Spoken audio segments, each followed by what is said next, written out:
Good evening to all. उम्मीद है कि आप लोग अच्छे होंगे और है कि आज हम लोग सीरीज का जो है कि एक 11वां सीरीज देखेंगे, है ना, पॉलिटी का। और इसमें जो है कि हम लोग देख रहे हैं मोस्ट इंपॉर्टेंट जो है कि आपके क्वेश्चंस जो है कि आपके एग्जाम में आने की संभावना, प्रबल संभावना है। ये क्वेश्चन जो है कि ऑलरेडी जो है यूपीएससी, बीपीएससी, जेपीएससी और इंडिया के तमाम एग्जाम में जो है पूछे जा चुके हैं।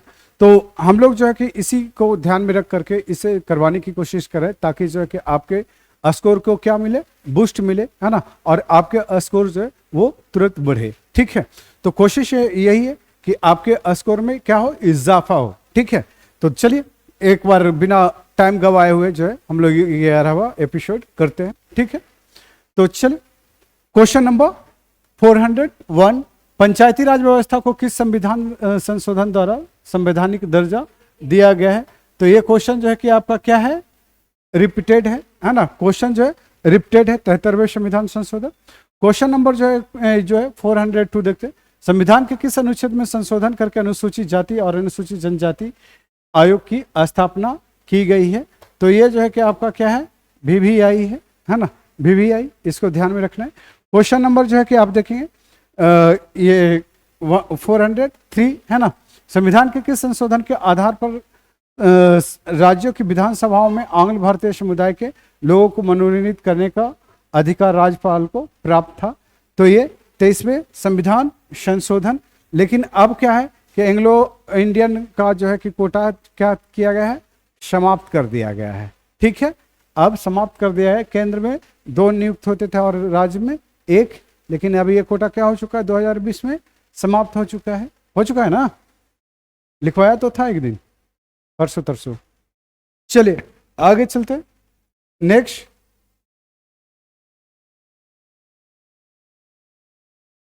संघ लोक सेवा आयोग के लिए व्यय का भार कौन वहन करता है? तो सीधी सी बात है कि संघ लोक सेवा के व्यय कौन करेगा? तो ये संचित निधि से होगा, चूंकि ये किसके अधीन है, केंद्र के।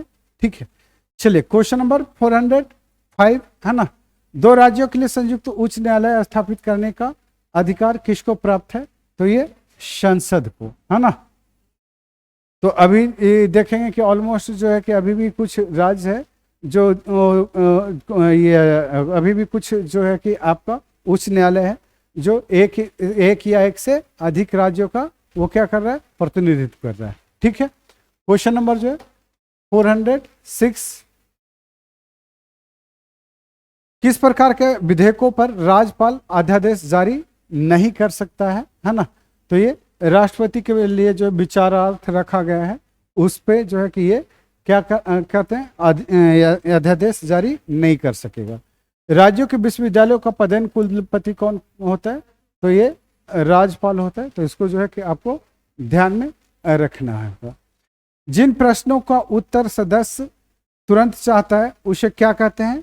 तो उसे त्रांकित प्रश्न कहते हैं। कहाँ पर से चाहेगा? तो ये लोकसभा, राज्यसभा में चाहेगा। ठीक है, नेक्स्ट चलते हैं।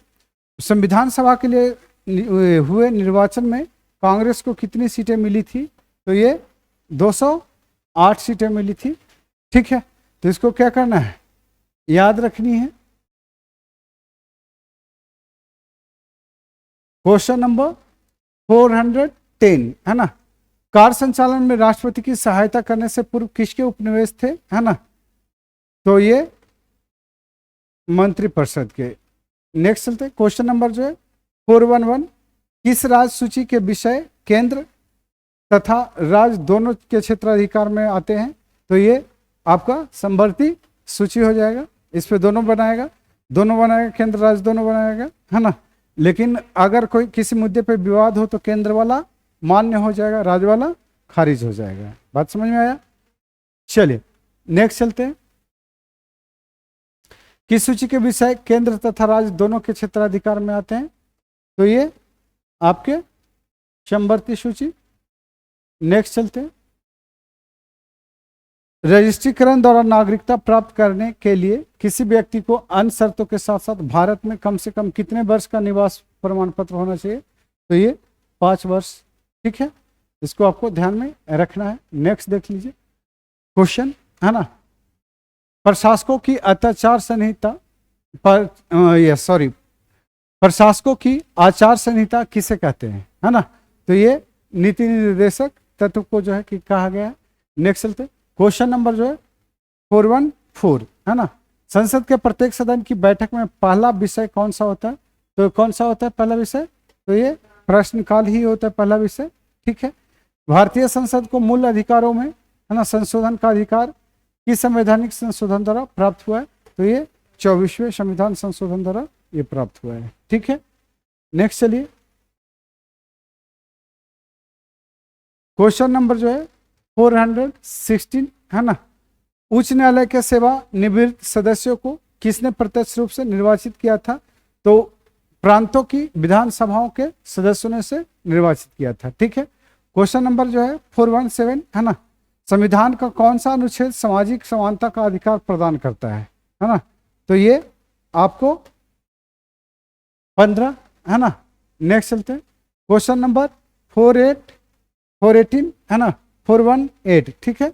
इसमें देखिएगा, सर्वोच्च न्यायालय के तदर्थ न्यायाधीशों की नियुक्ति कौन कर सकता है, तो ये राष्ट्रपति के अनुमति प्राप्त कर सर्वोच्च न्यायालय के मुख्य न्यायाधीश जो है ये कर सकता है, ठीक है।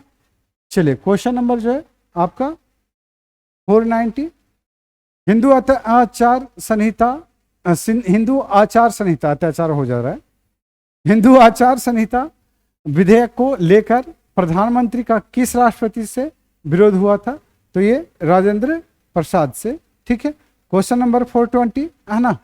संविधान के लिए अनुच्छेद के अंतर्गत राष्ट्रपति राष्ट्रीय आपातकाल की घोषणा करता है ना, ये किस में वर्णित है, तो अनुच्छेद 352 में। नेक्स्ट चलिए, क्वेश्चन नंबर 421, संसद के दोनों सदनों में प्रश्नकाल के ठीक बाद के समय को क्या कहा जाता है, तो ये शून्यकाल कहा जाता है, ठीक है। आगे चलते हैं, नेक्स्ट, उच्चतम न्यायालय की स्थापना, गठन एवं शक्तियों का विनिमय करने के लिए विधि बनाने की शक्ति किसे है, तो ये संसद को है, इसको ध्यान में रखना है। क्वेश्चन नंबर जो है 23, है ना।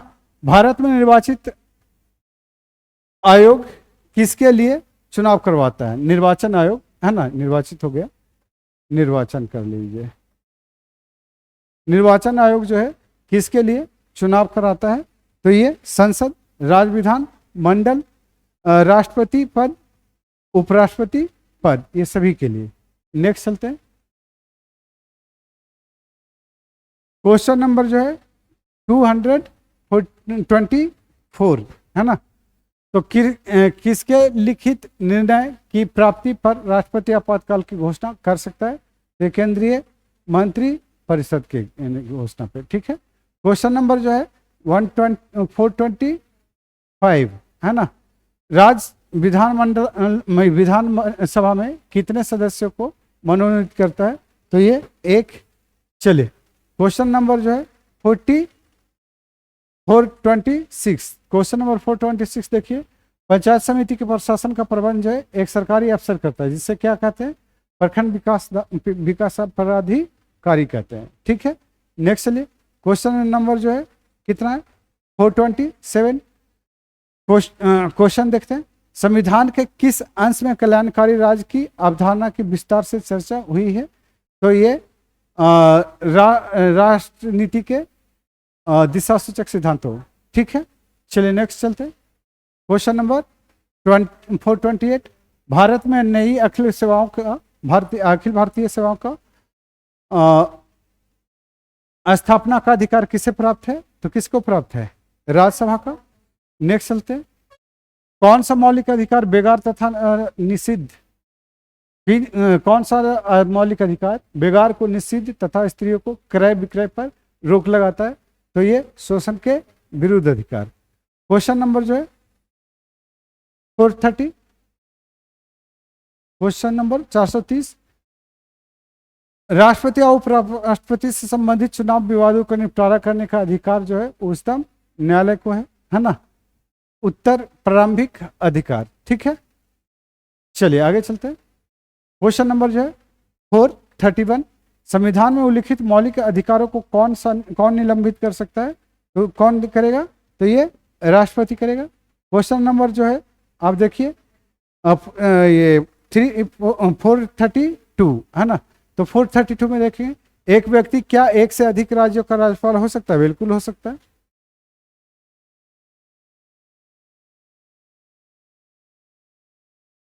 क्वेश्चन नंबर जो है 433, है ना।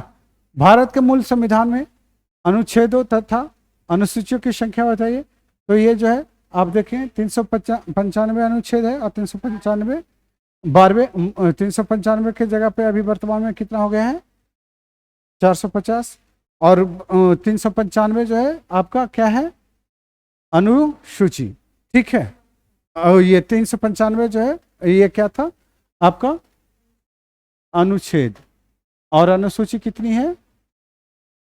12। भाग कितना है? 22। इसको आपको ध्यान में रखना है। क्वेश्चन नंबर जो है 436, है ना। मौलिक अधिकार न्यायालय में क्या है? परिवर्तनीय है ना। नेक्स्ट चलते हैं, मौलिक अधिकारों का निलंबन किस स्थिति में होता है? तो युद्ध या बाह्य आक्रमण दोनों परिस्थिति में, ठीक है। नेक्स्ट चलिए, क्या उपराष्ट्रपति को महाभियोग द्वारा हटाया जा सकता है? तो बिल्कुल नहीं हटाया जा सकता है। ओके।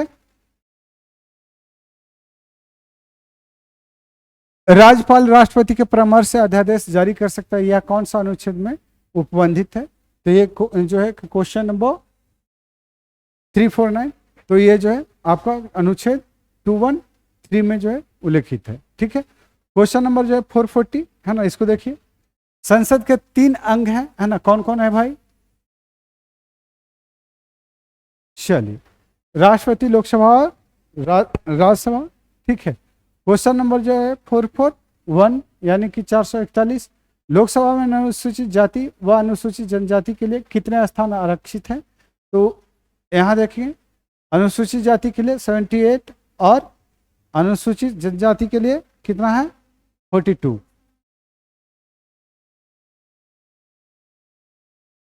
नेक्स्ट चलते हैं, क्वेश्चन नंबर 442, है ना। उच्च न्यायालय का न्यायाधीश अपना त्याग पत्र किसे देता है? तो ये राष्ट्रपति को। नेक्स्ट चलते हैं, और 443, संविधान का कौन सा अनुच्छेद बाल श्रम निषेध करता है?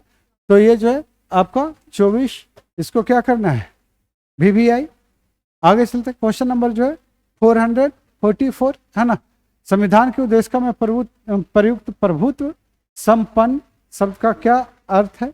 तो ये क्या है कि भारत आंतरिक और बाह्य दृष्टि से किसी विदेशी सत्ता के अधीन नहीं है, और भारत संपन्नता भारत की जनता में निहित है ना। चलिए आगे चलते, क्वेश्चन नंबर जो है 445, संविधान सभा ने प्रारूप समिति को क्या कार्य सौंपा? तो ये वह परामर्श समिति द्वारा तैयार किए गए, है ना, संविधान का परीक्षण करे और फिर से संविधान को विचार करने के लिए संविधान सभा के समक्ष प्रस्तुत किया जाए, ठीक है। क्वेश्चन नंबर जो है आप देखेंगे यहाँ पे 446। तो चलिए, 15 अगस्त 1947 से 26 जनवरी 1950 के दौरान भारत का राजनीति दर्जा क्या रहा? तो ये ब्रिटिश स्कूल का क्या था? हाँ, औपनिवेशिक राज्य के रूप में। क्वेश्चन नंबर जो है 447, है ना। भारत की पंचवर्षीय योजना अंतिम रूप से किसके द्वारा अनुमोदित की गई है? तो ये राष्ट्रीय विकास परिषद के द्वारा। नेक्स्ट चलते हैं, क्वेश्चन नंबर 448, कौन सा प्राधिकरण भारत की के निधि में राज्यों को राजस्व का सहायता अनुदान देने वाले सिद्धांतों की अनुशंसा करता है? तो ये वित्त आयोग खुद कर रहा है। नेक्स्ट चलते हैं, क्वेश्चन नंबर जो है आप देखेंगे 419। तो चलिए, ब्रिटिश प्रधानमंत्री एडली ने भारत को सत्ता सौंपने की घोषणा किस तिथि को की थी? तो ये 20 फरवरी 1947 को। तो ये क्या करना है आपको ध्यान में रखना। नेक्स्ट देख लीजिए, क्वेश्चन नंबर 50, है ना। किसी राज्य के क्षेत्र में वृद्धि करने का अधिकार संसद को किस अनुच्छेद के तहत प्राप्त होता है? तो अनुच्छेद 3 का। तो ये नहीं रिपीटेड है, इसको आपको क्या करना है ध्यान में रखना है। तो चलिए, इस तरह से जो है कि आपके कौन सा ये सीरीज था, 11वां सीरीज समाप्त होता है। अब हम लोग 12वां सीरीज पे बात करेंगे।